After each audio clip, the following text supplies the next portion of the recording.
আসসালামু আলাইকুম, কেমন আছেন সবাই? আজ আপনাদের জন্য নিয়ে আসলাম আরেকটি সহজ এবং সুন্দর বাটা মেহেদির ডিজাইন। এই ডিজাইনটা বাটা মেহেদি কিংবা মেহেদি পাউডারের মেহেদি পেস্টটা দিয়েও সুন্দরভাবে ডিজাইনটা করা যাবে। এই জন্য আমাদের সর্বপ্রথম প্রয়োজন হবে মেহেদি পেস্ট। এরপর আমাদের লাগবে টেপ, কেচি এবং কলম। টেপটা যতটুকু সম্ভব চিকন করে কেটে নিতে হবে এবং আঙ্গুলে এক পেজ যায় এমন করে কেটে নিতে হবে। এখন সবগুলো টেপ আঙ্গুলে লাগিয়ে নেওয়ার পর মেহেদি পেস্টটি লাগিয়ে নিতে হবে।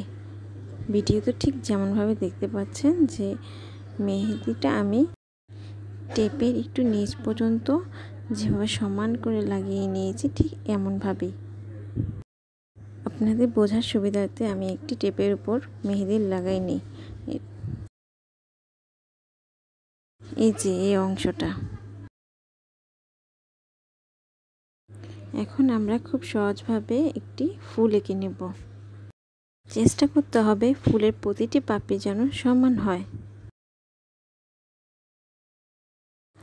এখন আমি আর্ট অনুযায়ী সুন্দরভাবে মেহেদি লাগিয়ে নেব।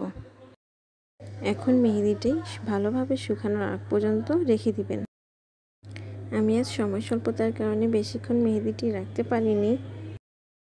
তারপর দেখুন মাশাআল্লাহ কি সুন্দর কালার এসেছে। তো আজ এই পর্যন্তই। সবাই ভালো থাকবেন, সুস্থ থাকবেন। আল্লাহ হাফেজ।